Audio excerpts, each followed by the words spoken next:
અમેરિકાથી દોનો દંપતી આવેલા અને આ ભાઈ એમ કે મારી એની ટેક્સીને ભાડે કરી અને ભુજના એરપોર્ટમાં એમ કહેવાય કે પતિ પત્ની બે એ ટેક્સી લઈને નીકળે છે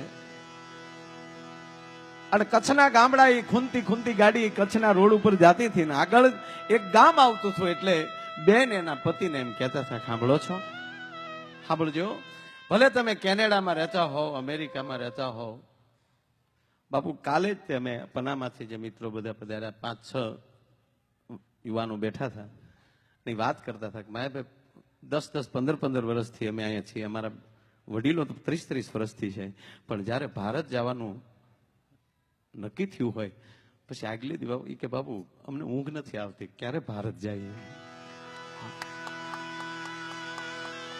હવે સાંભળજો કે અહીંયા એ ધરતીનો પ્રભાવ હોય ખબર નહીં, પણ જેવી ભારત ભૂમિમાં જયારે આવી જાય, બાપુ નામ ન લીધું દીકરીએ, સાંભળો છો? હા, રસ્તામાં મારા બાપુજીનું ગામ આવે.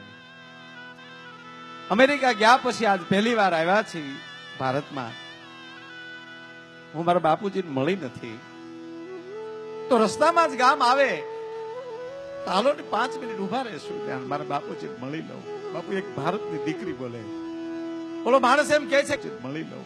બાપુ એક ભારતની દીકરી બોલે, ઓલો માણસ એમ કહે છે કે ના, આ વળતી હાંજની ફ્લાઇટમાં પાછું વયું જવાનું છે, આપણી પાસે ટાઈમ નથી. દીકરી કગળે છે, ખાલી પાણી પી લેશું, ખાલી હું મોઢું જોઈ લઉં, અને રોડને કાંઠે તો ગામ છે. ડ્રાઈવર કહે કે બહુ ઈ દીકરી કગળી, મને ખબર પડી કે આ દીકરી કચ્છની છે. ઈ નાતે મેં ઓલા વડીલને સમજાવ્યા કે ભાઈ આ મારા બેન કચ્છના, તો હું કચ્છનો, ઈ નાતે મારા બેન થાય.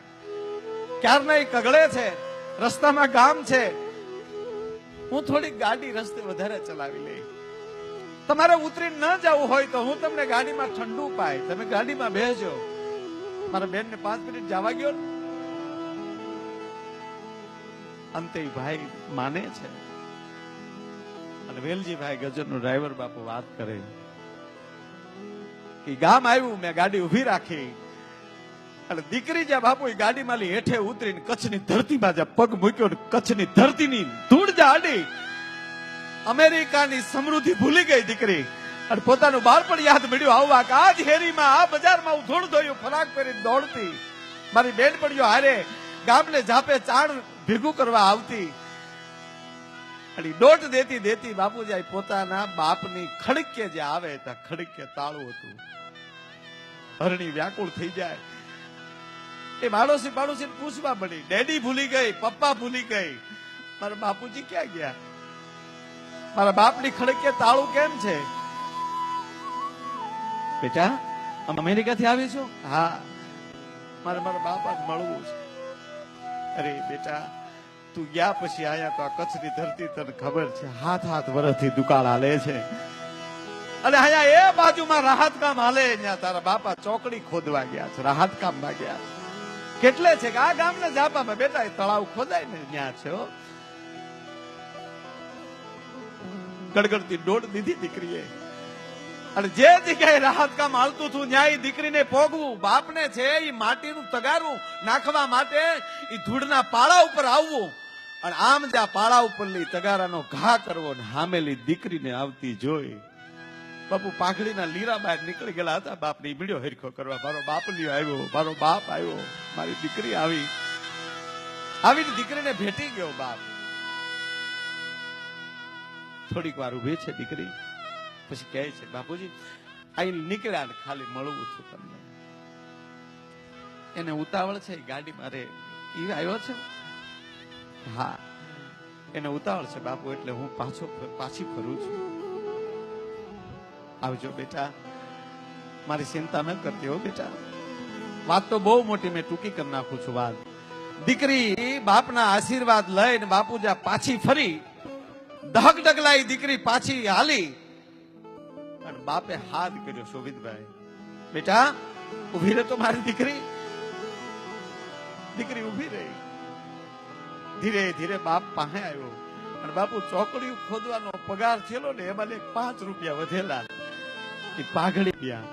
દીકરીના હાથમાં આપ્યા, લે બેટા 5 રૂપિયા લેતી જા. ત્યારે દીકરી બોલી, બાપુ અમારી પાસે ઘણા રૂપિયા છે, કારણ કે ક્યાં અમેરિકાનો ડોલર અને ક્યાં રૂપિયો 5. બાપુ અમારી પાસે ઘણા રૂપિયા છે. અને તેથી મારા ભારત વર્ષનો બાપ એટલું બોલ્યો છો, બેટા એ લાડ છે ને એ તારા છે, આ 5 તારા બાપના છે, એ લેતી જા. અને એટલે દાદ યાદ આવે, આંબલ પીપલ ડાળ બોલાવે. દીકરીને વળાવીને બાપ ઉભો છે કે એકવાર જો દીકરી મારી સામું જોઈ લે, છેલ્લી વાર દીકરીનું મોઢું જોઈ લઉં. અને દીકરીને બાપુ એમ છે કે હવે જો મારા બાપ સામું જોઈ તો મારા બાપને સાનો કોણ રાખશે. દીકરી સામું જોતી નથી, ગાડું હાલ્યું જાય છે. પછી બાપ એમ કે મારી સામું ન જોતો કાંઈ નહીં, પણ જે ગામના જાપે આંબલી ને પીપળી રમી એની જે ઝાડ ઉભા છે એ ડાળું તો જો, એ બેટા ઝૂકી ગઈ. પણ બાપુ ગામડામાં હકીકત હો, દીકરી હારે જાતી હોય ત્યારે પવન થંભી જાય, ડાળું ઝૂકી જાય. અરે છોડો, છેલ્લે દીકરીનો બાપ મળવા જાય ને એ ચિત્ર કોઈ ન જોઈ શકે. એ તો જેને જેનું વળાવ્યું હોય એને ખબર હોય. કુટુંબના તમામ પરિવારના સભ્યો મળી લે, છેલ્લે દીકરીનો બાપ જેથી મળવા જાય તેથી ધરતીને પૂછી ડગલા ભરતો હોય, જાવ ન જાવ શું કરું. અને ગાડામાં લે હળી કાઢી દીકરી જેથી બાપની ડોકે જેથી આકડિયા ભીડી જાય ત્યારે આજુબાજુની બાયુ બાપુ એનો હાથ મુકાવતી, બેટા મૂકી દે બેટા, હવે બસ હવે નો રોવાય. તેથી બાપ માથે હાથ મૂકીને એટલું કે બેટા હવે રો તો તારા બાપના હમ છે, માથું દુખે બેટા તારું, બેહી જા ગાડામાં, બેહી જાવ મારો બાપ. અને જ્યારે એમ કહેવાય કે પછી એની બેનપણીઓ ને એની આજુબાજુની બાયુ દીકરીનો હાથ મુકાવે પડી બાપના ગાલે, બાપુ આમ જ્યાં લીટા પડતા જાય ને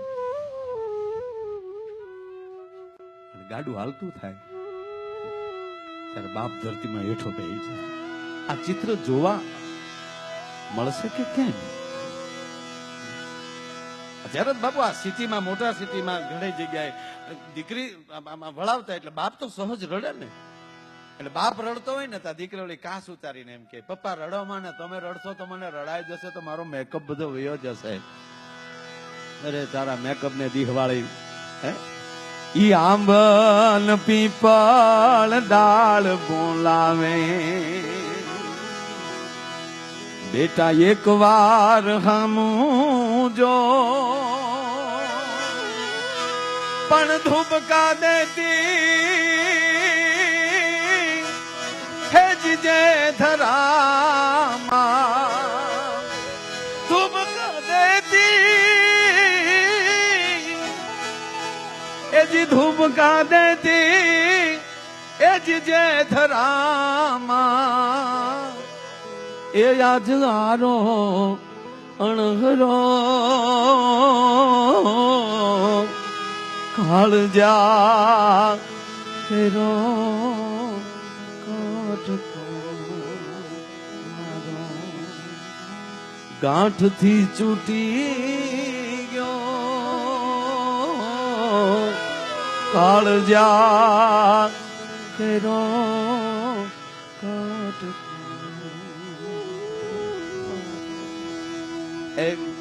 દીકરી પાત્ર જુદું છે.